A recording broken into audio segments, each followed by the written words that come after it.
Welcome to This Explainer. Today, we're diving into Immanuel Kant's revolutionary rescue mission to save human knowledge from the absolute brink of collapse. If you've ever wondered how we can be certain about the laws of nature, or whether things like free will and the soul actually exist, well, you are in the right place. We're unpacking one of the most brilliant, totally mind-bending philosophical works ever written, The Critique of Pure Reason. Section 1. The Crisis of Knowledge.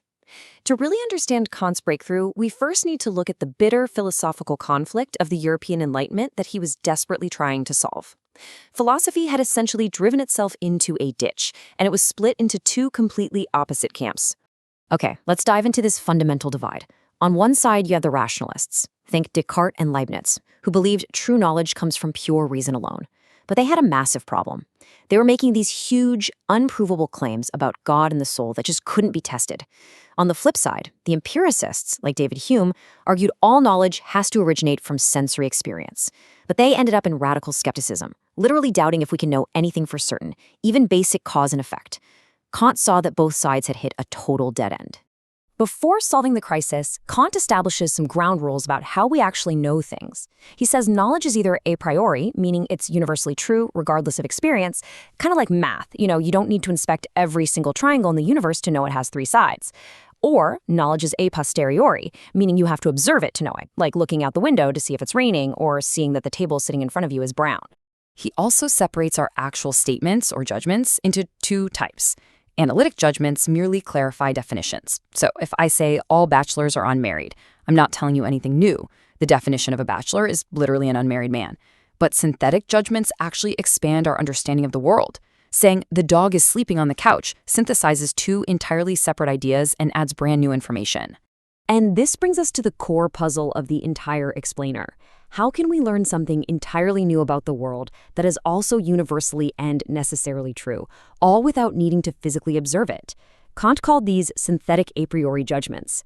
The empiricists thought this combination was flat out impossible. They assumed if something gives you new information about the world, you absolutely must experience it. But Kant, he disagreed. And honestly, this brilliantly illustrates the puzzle. Just think about a simple math equation like 7 plus 5 equals 12. The concept of 12 isn't hiding inside the number 7 or the number 5. You have to actively synthesize those concepts to get to 12, which means it expands our knowledge. Yet we know this equation is universally true anywhere in the cosmos without needing to run an empirical experiment with apples or wooden blocks. So how on earth is that possible? Section 2, the Copernican Revolution.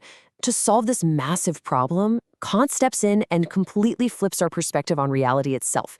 This is really the turning point of modern philosophy.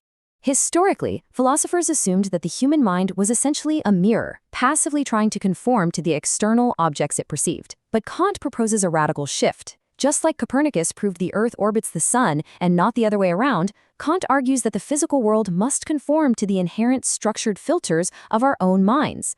We don't just passively receive reality, our minds are actively building the structure of the reality we experience. Section 3, Space, Time, and Sensation. Now let's map out the very first layer of these cognitive filters, which Kant calls sensibility. This is basically how we take in raw data from the universe. The crucial point is captured perfectly in this famous quote. Human knowledge requires teamwork. We absolutely need our passive sensory intake, what Kant calls intuitions, to give us raw content. But we also need our active understanding, our concepts, to organize it. Without sensory data, we literally have nothing to think about. And without concepts, sensory data is just a chaotic, meaningless blur of colors and noises. They have to work together. Kant argues that space and time aren't physical properties floating out there in the universe. Instead, they are the pure forms of human perception. Think of them as the internal whiteboards of our minds. We project all raw sensory data onto the whiteboard of space to understand external objects, and onto the whiteboard of time to understand sequence and our own internal thoughts. Because of this, we only ever experience the phenomenal world, the world after it passes through our human filters. We can never, ever access the noumena, the true reality of things in themselves, completely outside of human perception. Section 4. The categories of mind. Once that raw sensory data is caught in the web of space and time, it moves to the active thinking faculty of the mind, the understanding. Now, these 12 categories act as the ultimate blueprint of human thought. Kant deduces that every single human mind comes pre-installed with this exact cognitive grid. We literally cannot think about an object without forcing it through these categories. We have to view things as having a quantity, a quality, existing as a substance, or being part of a cause and effect relationship. It's our subjective mind that forces chaotic data into the unified, objective things we can recognize. Let's look at how this plays out in the real world. Why are we so incredibly sure that cause and effect is a universal law of nature? Because our minds actively apply categories like substance and causality to make sense of things. When you watch a ship moving downstream, you can't reverse the order of what you see. Your mind applies the category of causality to turn those visual snapshots into an objective event. So, we can confidently know that the laws of nature are universally true precisely because our own minds are the ones writing those laws onto the world we experience. Section 5. The Logic of Illusion. But hey, what happens when our minds try to use these powerful categories to understand things that exist completely outside of space and time? Well, this is where things get really dangerous. Kant warns us that human reason naturally wants to sail off our safe little island of truth, right out into the stormy ocean of the unknown. We naturally seek absolute answers about the soul, the universe, and God.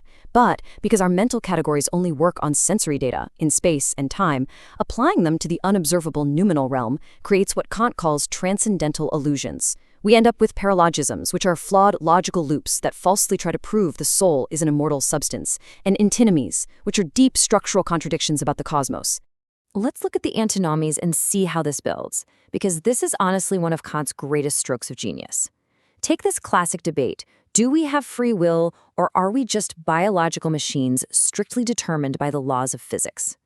Kant brilliantly resolves this by stating that actually both sides are true.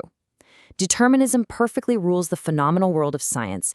Every physical action absolutely has a physical cause. But free will can simultaneously exist in the unknowable noumenal realm. So science is saved, but moral freedom is perfectly protected from it.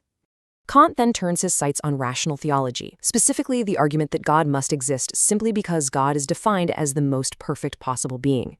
Here, Kant drops a legendary philosophical mic drop: existence is not a real predicate.